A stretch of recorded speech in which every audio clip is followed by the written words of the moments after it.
Hello everyone, welcome back to my YouTube channel. তো আজকের এই ভিডিওতে নিফটি 50 নিয়ে আলোচনা হবে, তার সাথে টাটা গ্রুপ স্টকের কী অবস্থা সেইটা নিয়ে ডিসকাস করা হবে। তো চলুন শুরু করা যাক। দেখুন, আজকে নিফটি 50তে ভালো রকম কিন্তু ডাউনফল দেখা যায়, মানে 1.08% ডাউন গেছে, 238 পয়েন্ট ডাউন গেছে। তো 21,817 পয়েন্টে ট্রেড করছে। তো দেখুন, যে চ্যানেলটা ড্র করে রেখেছিলাম মোটামুটি ওই চ্যানেলের দেখুন সাপোর্ট রেঞ্জের কাছাকাছি আসছে, মোটামুটি 21,800। এই রেঞ্জটাকে যদি ব্রেকডাউন দেয় তাহলে কিন্তু নিফটি ভালো রকম উইক হয়ে যেতে পারে। তো দেখা যাক কি হয়। 21,800 লেভেলটাতে কিন্তু নিফটির একটা সাপোর্ট লেভেল রয়েছে। নেক্সট ডেতে কি হয় না হয় সেটা দেখা যাক। তো এই যে ডাউনফল হলো তার পেছনে কারণ কি বা কি রয়েছে, মেনলি দেখুন আইটি মেনলি ড্র্যাগ করেছে বা নিচের দিকে নামিয়েছে। তো মেন যে ইন্ডিয়ান ইন্ডিসেস সেইটা কিন্তু আইটি মেনলি নিচে নামিয়েছে, সেটা এখানে ডিটেলে বলা হয়েছে। তো তার সাথে দেখুন আরও একটা নিউজ রয়েছে যে জাপানের যেটা ইন্টারেস্ট রেট সেইটা কিন্তু 17 বছর পর প্রথম কিন্তু ইনক্রিজ করা হলো। তো যে রেটটা আগে কিন্তু -0.1 ছিল, সেখান থেকে বাড়িয়ে কিন্তু 0.1% করা হয়েছে। তো সেন্সেক্স প্রায় 736 পয়েন্ট মতো ড্রপ করেছে, আর নিফটি 238 পয়েন্ট ড্রপ করেছে। তো দেখতেই পাচ্ছেন যে আজকে ওভারঅল সিচুয়েশন কিন্তু খারাপ। তো চলুন আগে সেক্টরিয়াল পারফরমেন্সগুলো কেমন করলো আজকে দেখা যাক। তো দেখুন, এই জায়গায় দেখতে পাচ্ছেন যে নিফটি ফিনান্সিয়াল সার্ভিসেস সেইটা সব থেকে কম পড়েছে, 0.12% ডাউন গেছে। Private bank 0.31% down, bank Nifty 0.41। আর শেষের দিকে দেখতে পাচ্ছেন consumer, Pharma, media entertainment and IT, এইগুলোতে কিন্তু 2-2.5%-এর উপর করে কিন্তু ডাউন গেছে। তো ওভারঅল গোটা মানে প্রত্যেকটা সেক্টরই দেখতে পাচ্ছেন কিন্তু রেডে গিয়েই ক্লোজ দিয়েছে। তো চলুন এবার টাটা গ্রুপের ওই স্টকগুলোতে যাওয়া যাক। ফার্স্ট স্টক হলো টাটা কনসালটেন্সি সার্ভিস বা টিসিএস। দেখতেই পাচ্ছেন 4.22% ডাউন গেছে আজকে, 175 টাকা 20 পয়সা ডাউন গেছে। ট্রেড করছে 3,977 টাকা 33 পয়সাতে। তো যদি ভলিউমটাও দেখেন নিচের দিকে দেখুন ভালো রকম বড় রেড ক্যান্ডেল কিন্তু তৈরি হয়েছে। মোটামুটি এই রিসেন্ট কয়েক মাসের মধ্যে কিন্তু দেখলে এটা সব থেকে বড় ক্যান্ডেল। আর দেখতেই পাচ্ছেন যে গ্যাপ ডাউন ওপেনিং হয় আজকে, এই ক্যান্ডেলটা দেখলে বুঝতে পারবেন, এবং ভালো রকম সেলিং প্রেশার দেখা যায়।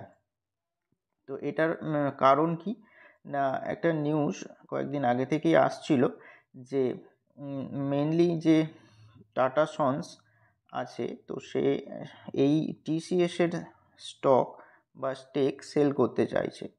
তো সেই কারণে কিন্তু ডাউনফল দেখা যায়। তো এই যে স্টেক, কতটা স্টেক বিক্রি করবে, তো দেখতেই পাচ্ছেন 93.62 বিলিয়ন ইন্ডিয়ান রুপিস এর স্টেক সেল করতে চাইছে। কোন প্রাইসে? ফ্লোর প্রাইস হচ্ছে 4,001 টাকায়।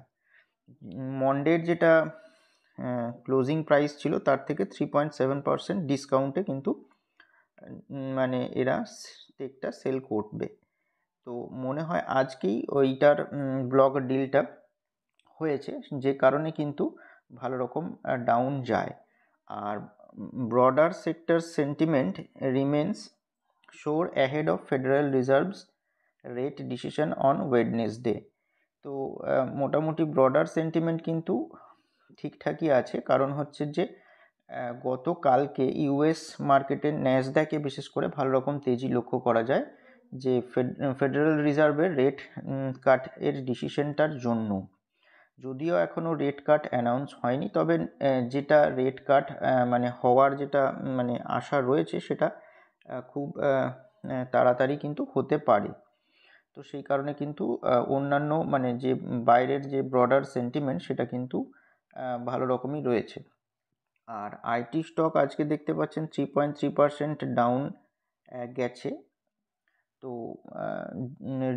Residing expectation of fed rate cuts due to recent inflation data.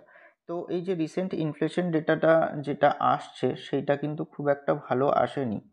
তো সেই কারণে এখন দেখা যাক রেট কাট কবে কি হয় না হয়। তো আইটি স্টক সেই কারণে দেখবেন 3.3% কিন্তু ডাউন গেছে এই উইকে। নেক্সট যে স্টক সেটা হচ্ছে টাটা কনজিউমার প্রোডাক্ট লিমিটেড। তো স্টকটা 3.43% ডাউন গেছে, আজকে 40 টাকা 70 পয়সা ডাউন গেছে, ট্রেড করছে 1146 টাকা 25 পয়সায়। তো এই স্টকটার মোটামুটি 1270-80 এই রেঞ্জটা হাই ছিল, সেখান থেকে কিন্তু একটু হলেও ডাউনে এসেছে। আজকে অনেকটাই 3.5%-এর কাছাকাছি ডাউন গেছে। 1146-এ যেহেতু ট্রেড করছে সেহেতু কিন্তু একটু হলেও ডিসকাউন্টে অ্যাভেলেবেল আছে, তো স্টকটার উপর নজর রাখতে পারেন। আজকে এই ডাউনফল যাওয়ার কারণও হচ্ছে যে ওই পাম অয়েল রিলেটেড একটা নিউজ আসে যে এর মানে ইনফ্লোটা বাড়ছে, যে কারণে কি হচ্ছে ডিমান্ড কিন্তু একটু হলেও কমতে পারে, সেই কারণে ডাউনফল দেখা যাচ্ছে। আর স্টকটা ভালো রকম রান আপ দিয়েছে দেখতেই পাচ্ছেন, তো একটু কনসলিডেট করতেও পারে। তো এই সময় সুযোগ সুবিধা বুঝে কিন্তু আপনারা চাইলে একটু একটু করে অ্যাকুমুলেট করতে পারেন। নেক্সট যে স্টক সেটা হচ্ছে টাটা ইনভেস্টমেন্ট। তো টাটা ইনভেস্টমেন্ট দেখুন 5% লোয়ার সার্কিট এগিয়ে ক্লোজ দিয়েছে, 358 টাকা 60 পয়সা ডাউন গেছে, 6813 টাকা 65 পয়সাতে ক্লোজ দিয়েছে। তো দেখতে পাচ্ছেন স্টকটা কিন্তু বাড়ছিল খুব ভালোভাবে বা র্যাপিডলি এই জায়গাটাতে, তারপর মোটামুটি কিন্তু দেখুন লোয়ার সার্কিটেই ক্লোজ দিতে দিতে কিন্তু ডাউনে আসছে। তো আজকে যেখানে ক্লোজ দিয়েছে মানে 6813, তো সেখান থেকে যদি আর একটু ডাউনে আসে মোটামুটি 6500 লেভেলটায় যদি আসে, এই যে এই লেভেলটায়, তাহলে কিন্তু আপনারা একটু নজর দিতে পারেন। আর তারপরে যদি এই 6000 লেভেলটা আসে তাহলে কিন্তু এই 6000 লেভেলটা কিন্তু স্ট্রং সাপোর্ট জোন হিসেবে কাজ করবে, কারণ এই জায়গাটাতে দেখতে পাচ্ছেন আগে রেজিস্ট্যান্স ফেস করেছিল, সেই রেঞ্জটা কিন্তু এই ক্যান্ডেলে ব্রেকআউট দেয়। তো এই 6000 লেভেলটা কিন্তু ভালো রকম সাপোর্ট লেভেল হিসেবে কাজ করবে, তো আপনারা চাইলে এই স্টকটার উপর নজর রাখতে পারেন। নেক্সট স্টক দেখুন টাটা পাওয়ার। টাটা পাওয়ারও আজকে প্রায় 2.5%-এর কাছে ডাউন গেছে, 9.5 টাকা ডাউন গেছে, 383 টাকা 25 পয়সাতে ট্রেড করছে। এই স্টকটারও যেটা হাই ছিল সেখান থেকে একটু ডিসকাউন্টে অ্যাভেলেবেল আছে, বিশাল কিছু ডিসকাউন্ট নেই। এই স্টকটাও দেখুন খুব সুন্দর কিন্তু র্যাপিড গ্রোথ দেখায়। তো এর যেটা সাপোর্ট লেভেল মানে এই যে অ্যারোটা ড্র করলাম ওটা মোটামুটি দেখুন একটা সাপোর্ট লেভেলের মতোই কাজ করছে, এই সাপোর্ট লেভেলের কাছেই কিন্তু ট্রেড করছে। তো এই স্টকটাও ভালো স্টক, মেনলি টাটা সন্সের ওই ব্লক ডিলের নিউজের কারণেই কিন্তু টাটা গ্রুপের সমস্ত স্টকে আজকে কিন্তু ডাউনফল দেখা যায়। তো স্টকগুলো চাইলে একটু একটু করে আপনারা অ্যাকুমুলেট করতে পারেন। নেক্সট যে স্টক সেটা হচ্ছে টাটা মোটরস। তো টাটা মোটরসও দেখুন আজকে 1.5%-এর মতো ডাউন গেছে, 14 টাকা 70 পয়সা ডাউন গেছে, 957 টাকা 75 পয়সাতে ট্রেড করছে। এই স্টকটাও দেখুন সুন্দর মোমেন্টাম বজায় রেখে কিন্তু উপরের দিকে যাচ্ছে। এই যে মোমেন্টামের যে সাপোর্ট লেভেল সেইটার কাছেই কিন্তু রয়েছে স্টকটা। তো এই স্টকটাও দেখুন এর যেটা হাই ছিল এই লেভেলটা, সেখান থেকে কিন্তু একটু হলেও ডিসকাউন্টে অ্যাভেলেবেল আছে।